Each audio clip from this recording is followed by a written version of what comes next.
میرے عزیز، کچھ لوگ ایسے ہیں جن سے عذاب قبر ہو گئی نہیں۔ میرے رسول کریم صلی اللہ تعالی علیہ وسلم نے ارشاد فرمایا کہ جو اللہ کے راستے میں شہید ہو گیا، یہ سنن نسائی میں موجود ہے، اسے عذاب قبر نہیں ہوگا، بلکہ ایک حدیث میں تو فرمایا حساب کتاب ہی نہیں ہوگا، اللہ بغیر سوال جواب کے جنت عطا فرما دے۔ کچھ لوگوں کو لوگوں کی بخشش پہ بھی مسئلہ ہی بنتا ہے کہ کوئی بخشا نہ جائے۔ اور ایک صاحب کہہ رہے تھے جی یہ کیا معاملہ ہے کہ جمعے کو بندہ مر گیا یا فلانا ہو گیا تو اس سے حساب کتاب نہیں ہوگا، اتنے بڑے جرم لوگوں نے کہ اتنے پاپ، اور جمعے کو مر گیا تو بخشا جائے گا۔ تو میں نے کہا جرموں کا بھی اسے حساب اللہ لے گا، لیکن میاں حساب کتاب کی ڈیوٹی نہ اللہ کی ہے تو بہتر یہ ہے کہ اسی کے ہاتھ میں رہے، تو نہ اپنے ہاتھ میں لینے کی کوشش کر۔ سنن ترمذی کی حدیث، ہمیں پتہ نہیں کیا مصیبت ہے، ہمیں پتہ نہیں کیا مسئلہ ہے۔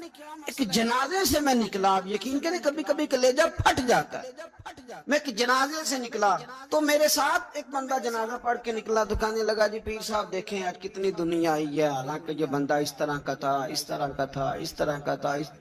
میں نے اسے کہا یار تجھے تو فکر ہی لگ گئی ہے کہیں جنت میں چلا ہی نہ جائے، تو اس طرح کرنا جنت کے دروازے کے سامنے کھڑے ہو جانا ڈنڈا لے کے کہ میں نے نہیں جانے دینا۔ شرم آنی چاہیے ہمیں۔ اللہ فرماتے ہیں جنت اتنی چوڑی ہے جتنے زمین و آسمان، اس کی چوڑائی زمین اور آسمان کے برابر ہے، تو ہم تو اپنے علاوہ کسی کو جانے نہیں دینا چاہتے جنت میں۔ اور بس کریں، جنت خدا کا فضل ہے، اور اللہ فرماتے ہیں میرا فضل میں جسے چاہتا ہوں عطا کرتا ہوں۔ یہ سنن ترمذی کی حدیث، اور اس کے راوی حضرت عبداللہ ابن عمر رضی اللہ تعالیٰ عنہ، نبی پاک علیہ السلام نے فرمایا جو مسلمان جمعے کے دن یا جمعے کی رات کو فوت ہو، اس کو اللہ تعالیٰ قبر کی آزمائش سے محفوظ رکھتا ہے۔ جو جمعے کی رات فوت ہو جائے یا جمعے والے، یعنی جمعے رات اور جمعے کی درمیانی رات چلا جائے یا جمعے والے، تو اللہ اسے عذاب قبر سے، تو میرے عزیز جو بندہ شہید ہو اس سے عذاب قبر نہیں ہوتا، جو آدمی جمعے کے دن یا جمعے کی رات چلا جائے اسے بھی عذاب قبر نہیں ہوتا۔ اور میرے رسول کریم صلی اللہ تعالی علیہ وسلم نے فرمایا جو بندہ ایک دن اور ایک رات، یہ حدیث صحیح مسلم میں، سنن ترمذی میں، مصنف عبدالرزاق میں موجود ہے، ایک دن اور ایک رات اللہ کی رضا کے لیے اسلامی سرحد پہ پہرا دے۔ میں اور آپ سوئے ہوئے ہیں، لیکن وہ لوگ جو فوجی بارڈروں پہ کھڑے ہیں، دیکھو مدینے والے محبوب کس کس پہ کرم فرماتے ہیں۔ ساری عمر نہیں، 24-25 سال کی سروس نہیں، فرمایا ایک دن اور ایک رات اللہ کی رضا کے لیے جو اسلامی سرحد پر پہرا دے، مسلمانوں کو کافروں سے بچائے، رب اسے عذاب قبر نہیں دے گا، اسے اللہ تعالیٰ اپنے فضل سے معاف فرما دے۔ ایک رات اور ایک، آپ کیا سمجھتے ہیں کہ ان فوجیوں کی کوئی چھوٹی شان ہے؟ ان کا کوئی چھوٹا مرتبہ ہے؟ ایک دن اور ایک رات اگر یہ پہرا دیں تو اللہ انہیں اتنا انعام عطا کرتا ہے۔ اسی طرح سن لو، یہ ذرا غور سے سننا، ابن ماجہ کی حدیث، اور اس کے علاوہ مسند ابو یعلا میں موجود حدیث کے راوی حضرت ابو ہریرہ رضی اللہ تعالی عنہ، حضور صلی اللہ تعالی علیہ وسلم نے فرمایا جو شخص بیماری سے فوت ہوا، قربان جاؤں میرے محبوب نے بیماری کا نام ہی نہیں لیا، فرمایا کوئی بھی بیماری ہو، فرمایا جو آدمی بیماری سے فوت ہوا اللہ اسے شہادت کی موت عطا فرمائے گا، اور وہ عذاب قبر سے اور قبر کے امتحان سے بھی محفوظ رہے گا، اور حضور فرماتے ہیں اس کو صبح اور شام جنت کے باغوں میں سے رزق دیا جائے گا۔ جو کسی بھی بیماری سے مرا، یہ لوگ بیماری سے مر رہے ہیں تو لوگوں نے اچھوت سمجھ رہے ہیں، اچھوت، یہ اچھوت نہیں ہے، اس لیے کہ لوارث نہیں، یہ خدا رسول کے ماننے والے ہیں، تم انہیں اچھوت کہہ رہے ہو، اور مدینے والے رسول نے شہید فرما رہے ہیں۔ حضور نے فرمایا جو بیماری سے مرے شہید ہے، وہ قبر کے عذاب سے محفوظ رہے گا اور جنت کے باغوں میں سے اللہ رزق دے گا۔ لوگ کہتے ہیں دیکھو جی بڑا تانگ ہو کے دنیا سے گیا ہے، تو اس بندے کو بھی عذاب قبر نہیں ہوتا۔ اسی طرح جو بندہ سورہ ملک پڑھتا ہے، سنن ترمذی میں حضرت ابن عباس سے روایت ہے کہ حضور صلی اللہ علیہ وسلم کے ایک صحابی نے ایک جگہ خیمہ لگایا، تو وہاں سورہ ملک پڑھنے کی آواز آتی، کوئی بندہ پڑھنے والا نظر نہیں آتا تھا۔ جب حضور کی بارگاہ میں عرض کیا تو فرمایا وہاں قبر تھی اور قبر کے اندر بیٹھ کے میرا صحابی سورہ ملک کی تلاوت کر رہا۔ اگر ہمیں خسرہ نمبر یاد ہو جاتا ہے نا اپنی جگہ کا، اور ہمیں پتہ ہوتا ہے کہ میرے والا حصہ کتنے کروڑ کا ہے، اگر ساری کہانیاں ہمیں یاد ہوتی ہیں تو سورہ ملک بھی ہمیں یاد ہو سکتی ہے۔ موبائل پہ اس کو ریکارڈ کر لیں، پھر اس کو سنیں کبھی بھی سورہ ملک میں۔ اور ہمارے سلسلہ عالیہ میں تو سورہ ملک وظیفہ ہے۔ ہمارے الوظیفۃ الکریمہ میں اعلیٰ حضرت نے لکھا ہے کہ رات کو سورہ ملک اور سورہ یاسین کے بغیر سونا نہیں۔ سورہ ملک اتنی شاندار سورت ہے کہ نبی پاک صلی اللہ علیہ وسلم نے فرمایا یہ قیامت کے دن اللہ کی بارگاہ میں ناز سے جھگڑا کرے گی اور کہے گی اے اللہ، یہاں تو میرے پڑھنے والے کو جنت عطا فرما یا مجھے قرآن پاک سے علیحدہ کر دے۔ تو رب کریم پھر اپنے فضل سے پڑھنے والے کو جنت عطا کرے گا۔ حضور نے جمعے کا خطبہ روک دیا، محبوب اٹھے، بچوں کو یا دونوں میں سے ایک تھے ان کو اٹھا کے حضور قریب لائے اور دوبارہ ممبر پر بیٹھ کے فرمایا رب نے سچ فرمایا ہے انما اموالکم واولادکم فتنہ، تمہاری اولاد اور تمہارا مال آزمائش ہے تمہارے لیے۔ فرمایا بچہ گرا ہے اور مجھے تقریر روکنی پڑی، بات روکنی پڑی، غالب آ گئی محبت۔ بھائی آپ اس بات کو اچھی طرح سمجھ لیں گے اور یاد رکھیں گے کہ اس محبت کے غلبے میں نہ بچوں کی تربیت کو بھولنا ہے، نہ مال کے اصل مصرف کو بھولنا ہے، نہ اصول و قاعدے ضابطے کو چھوڑنا ہے۔ ہمارے ہاں یہ ہوا ہے کہ تربیت اولاد کے معاملے میں جتنی غفلت آج ہمارے ہاں ہو رہی ہے، میں نے بہت پہلے بھی کہا تھا، پھر کہتا ہوں اور بار بار کہتا ہوں کہ بچوں کی تربیت کے لیے سب سے پہلے ماں باپ کا با کردار ہونا ضروری ہے۔ یہ نہیں ہو سکتا کہ والد ہاتھ پھیلا کے پیسہ اکٹھا کرے اور بیٹا اس کا محنتی ہو جائے۔ یہ نہیں ہو سکتا کہ والد اپنی زندگی تقوی اور طہارت سے دور بسر کرے اور بیٹا بڑا متقی پرہیزگار اسے دیکھ کے ہو جائے۔ اللہ کی توفیق سے ہو جائے تو ہو جائے، لیکن اگر والد چاہتا ہے میری وجہ سے وہ خیر حاصل کرے تو پھر خود با کردار بنے، وہ پہلے خود سچ بولے، پہلے خود تقوی کا رستہ اختیار کرے، پہلے خود پرہیزگار بنے۔ اس لیے کہ باقیوں کے ہاں ہو سکتا ہے ہماری تقریریں اثر کریں، لیکن بچوں کے ہاں ہمارا کردار جذب ہوتا ہے تو ہمارے عمل سے فیض پاتے۔ تو پہلی بات تو یہ کہ ان سے رویہ اس طرح کا رکھا جائے کہ وہ ہمارے کردار سے سبق، اور دوسری بات یہ کہ اپنی اولاد سے پیار کیا جائے۔ ہمارے ہاں جناب بے پناہ ڈانٹ ڈپٹ ہوتی ہے بعض جگہوں پہ بچوں، خاص شفقت بچوں کے ساتھ آپ کا رویہ میٹھا ہو، ڈانٹنا کبھی کبھار ہے اور پیار ہر روز ہے۔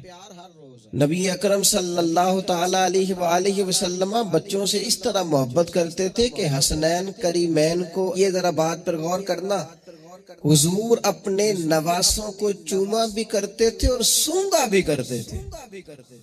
یہ بڑی خاص بات ہے، اس پر توجہ کریں۔ اور حضور سونگ کر پتہ کیا فرمایا کرتے تھے؟ فرمایا یہ میرے بچے میرے لیے پھول ہیں جنت کا۔ حضور ان کو سونگتے۔ آپ کسی خاص شے کو سونگتے ہیں، کوئی خاص ہی معطر چیز ہو تو سونگتے ہیں۔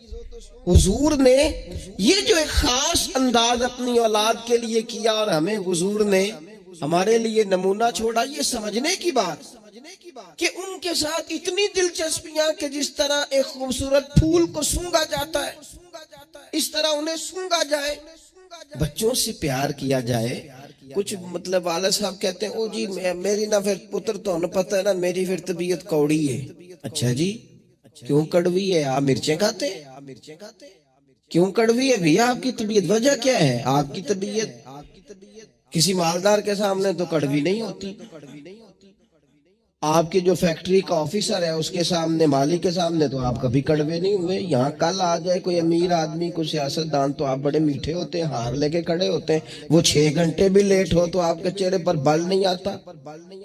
اور بچوں کو ہر بات میں ڈانٹ ڈپٹ کرنا، ہر وقت انہیں پریشان کرنا، اپنی اولاد کو کبھی کسی کے سامنے نہ سمجھائیں، کبھی بھی ان کو جب سمجھانا ہو تو انہیں تنہائی میں سمجھائیں. تنہائی میں نصیحت کرنا میرے رسول پاک کا طریقہ ہے. میری گزارش ہے کہ ایک بیٹے کو دوسرے بچوں کے سامنے بھی نہ سمجھائیں. ان کی عزت نفس کا خیال کریں. کبھی بھی اپنے بچوں کو دوسروں کے بچوں کی مثالیں نہ دیں. فلانے کا بچہ ادھر چلا گیا. بھئی آپ کیوں کمپیریزن کرتے ہیں کسی کے ساتھ؟ اگر ان کو کبھی مثال دینی پڑے تو یا حضرت اسامہ بن زید کی دینا. اگر کبھی مثال دینی پڑے تو حضرت معوذ اور معاذ کی دینا. اگر کبھی مثال دینی پڑے ان کو تو حضرت عبداللہ بن زبیر کی دینا. اور جب زیادہ کلیجے ٹھنڈے کرنے ہوئے تو پھر امام حسن اور حسین کی مثال دینا. لیکن یہ کیا بات ہوئی فلانے کا بچہ دولت مند ہو گیا تو پیچھے رہ گیا؟ کیا بات کرتے ہیں آپ؟ آپ کے بچے کی عزت نفس ہے, وہ وقار رکھتا ہے, وہ سوچ رکھتا ہے. اور میرے نبی پاک نے فرمایا اپنی اولاد کی عزت کرو. کس کی؟ ہاں, اپنے بچوں کو اکرام دو. ہر وقت ایک بزرگ اس کے پاس لوگ اپنا بچہ دم کرانے آئے تو ماؤں کی طریقہ ہوتا ہے بات کرنے کا. اس نے آ کے کہنا شروع کر دیا. پہلے سارے ٹھیک تھے, سمجھدار بھی تھے, بات میں مانتے تھے. یہ ضدی بھی ہے, نکما بھی ہے, نکھٹو بھی ہے, لڑتا بھی ہے. تو بزرگ کہنے لگے میں دم کر دیتا ہوں, لیکن میری بہن اس بوڑھی عورت کو فرمانے لگے یا اس کے باپ کو کہ بھائی آپ یہ جتنی باتیں آپ نے کی ہیں نا, کیا یہ اچھا ہوتا آپ اس کے سامنے نہ کرتے. یہ لفظ آپ یوں ادا نہ کرتے. آپ تو اسے پکا کر رہے ہیں کہ تو ضدی ہے. آپ تو کنفرم کر رہے ہیں کہ تو لڑاکا ہے. آپ کنفرم کر رہے ہیں کہ یہ نافرمان ہے. کیوں آپ نے اس کے سامنے یہ باتیں کی؟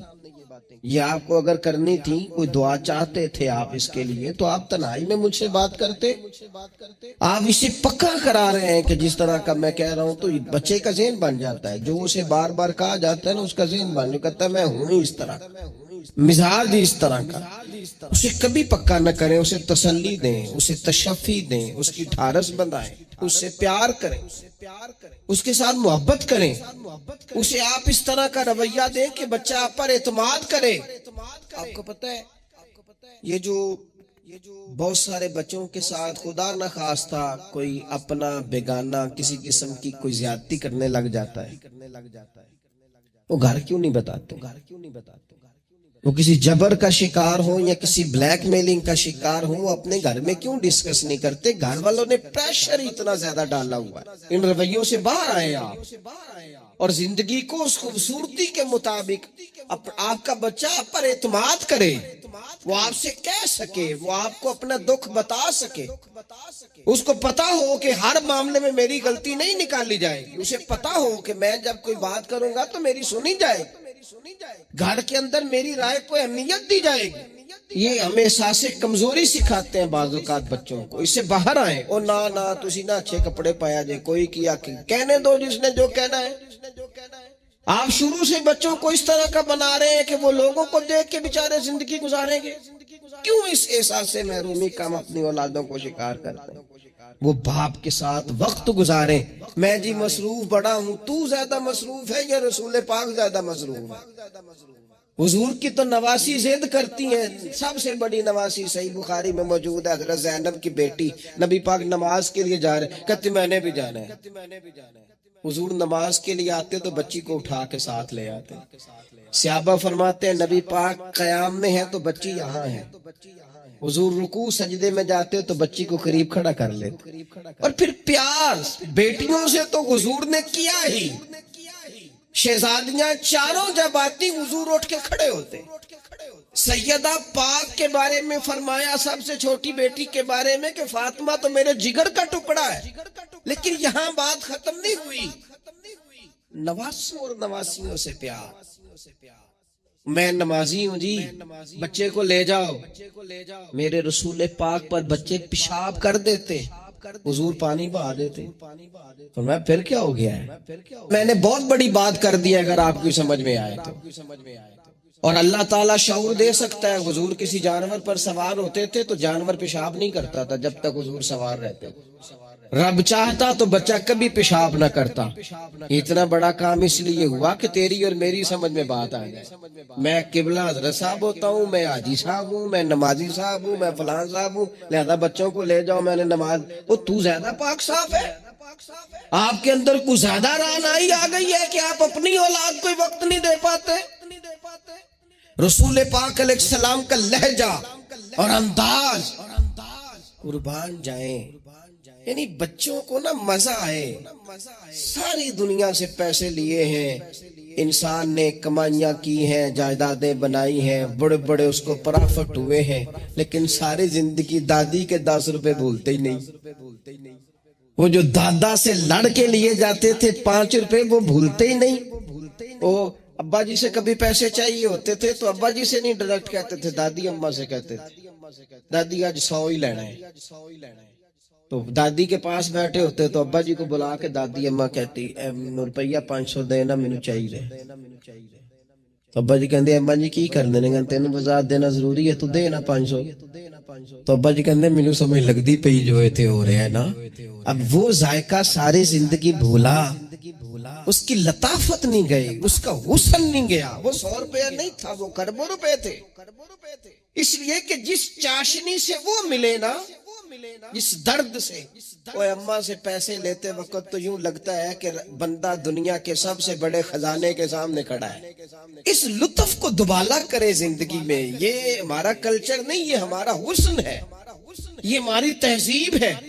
نبی پاک علیہ الصلوۃ والسلام کی نواسی جناب امامہ بنت زینب رضی اللہ تعالی عنہما, ایک ہار آیا حضور کے پاس تحفے میں.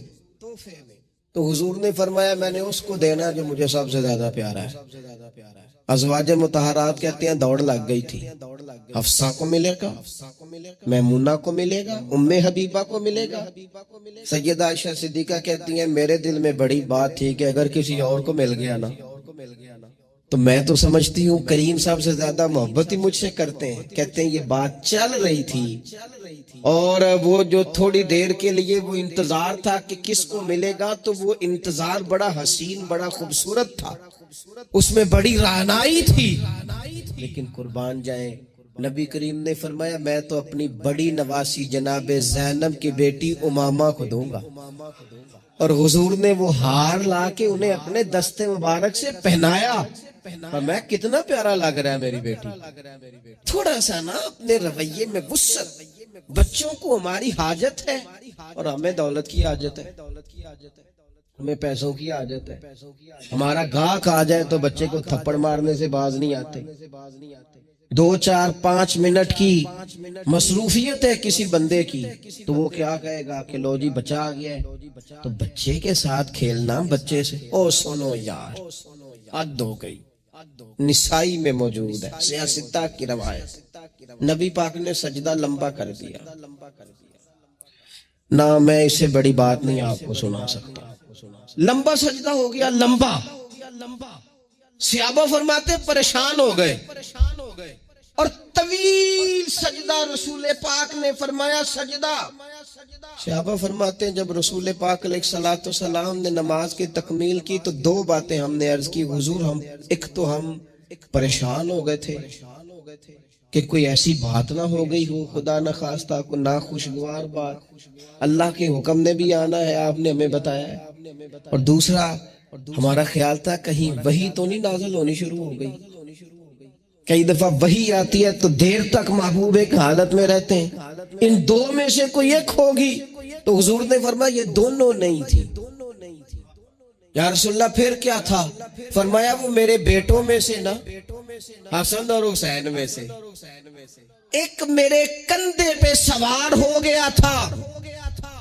اور یہ لفظ ہے حدیث پاک میں سیاستہ میں, فرمایا مجھے اچھا نہیں لگ رہا تھا کہ میں بچے کو اتاروں گا تو وہ ذرا ناگوار محسوس کرے گا.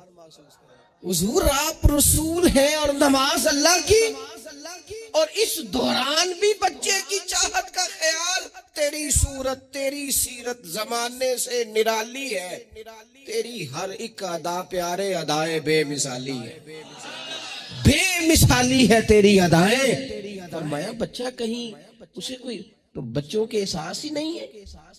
آپ نے جب چاہا ڈانٹ دیا, آپ نے جب چاہا جو مرضی کر دیا.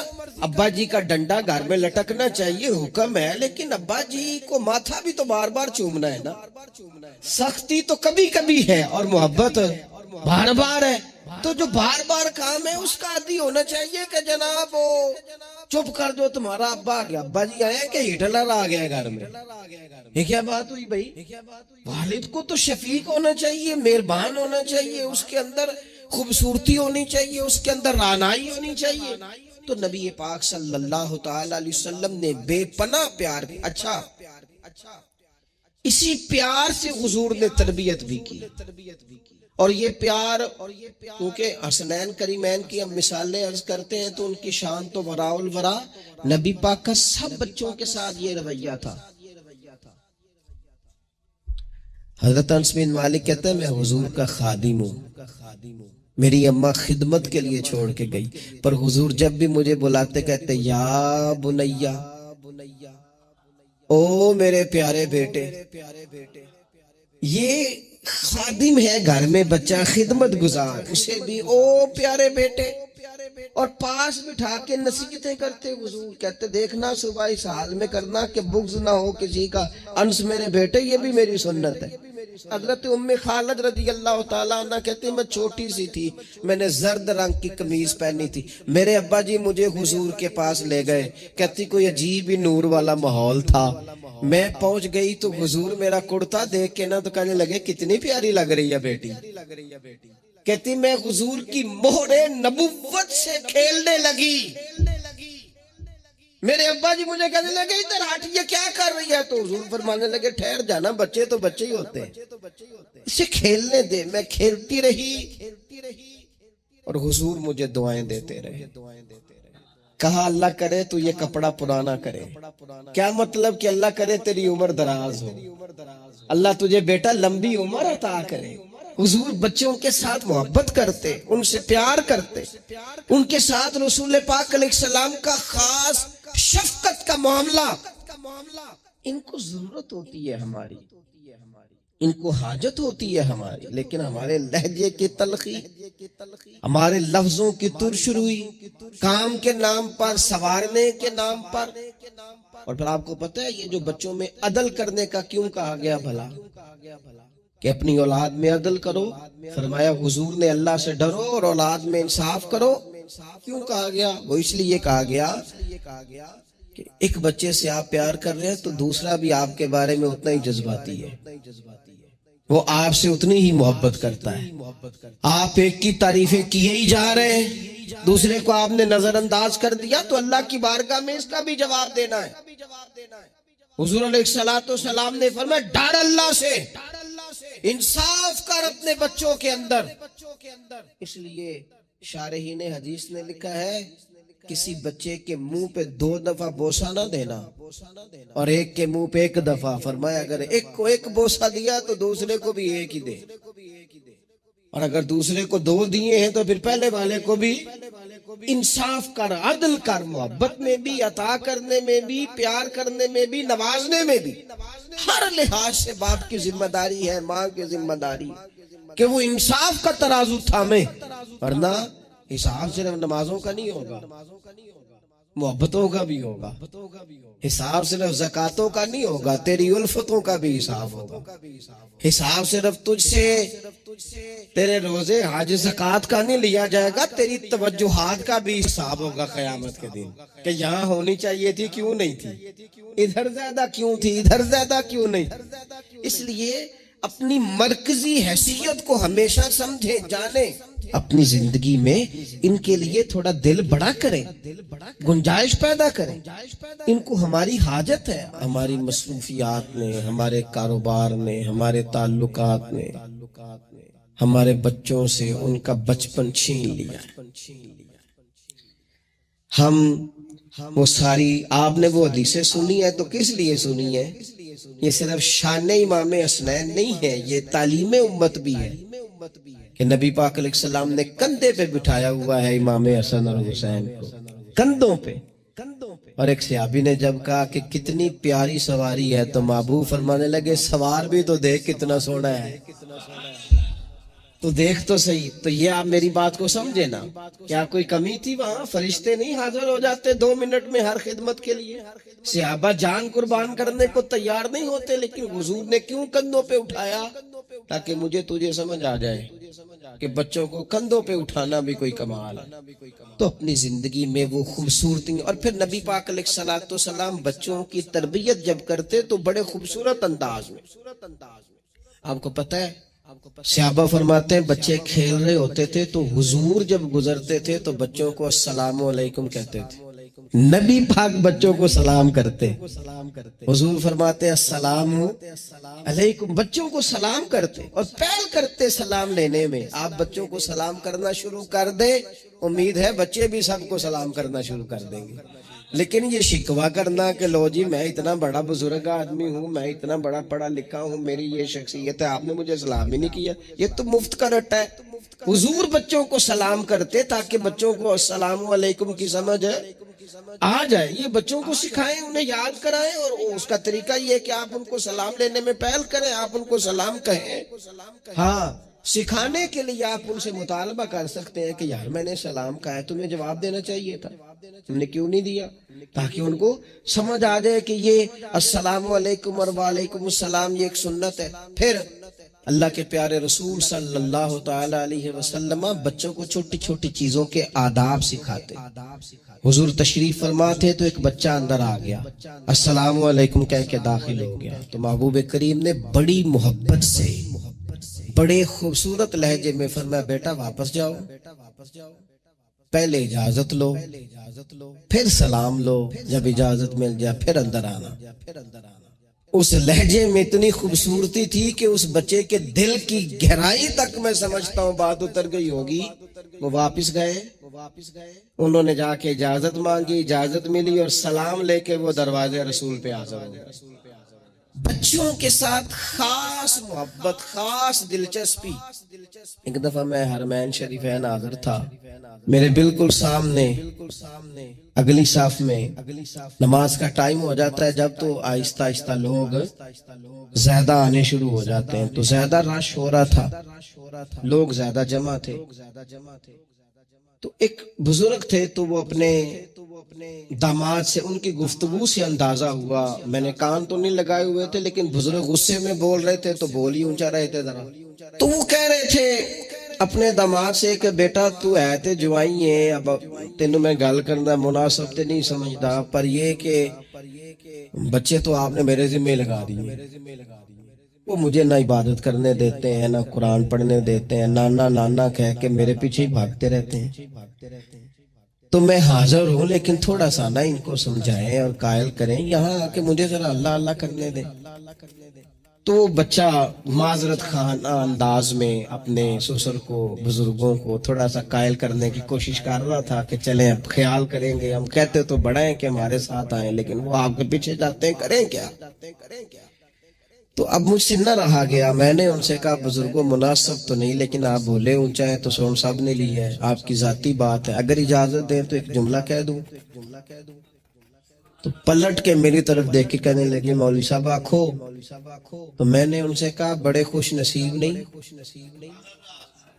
اس مسجد میں بیٹھ کر نواسوں کا خیال رکھنا اور ان سے پیار کرنا، یہ تو مدینے والے رسول کا طریقہ ہے، اور این سعادت بزور بازو نیست، تان بخشندہ خدائے بخشن۔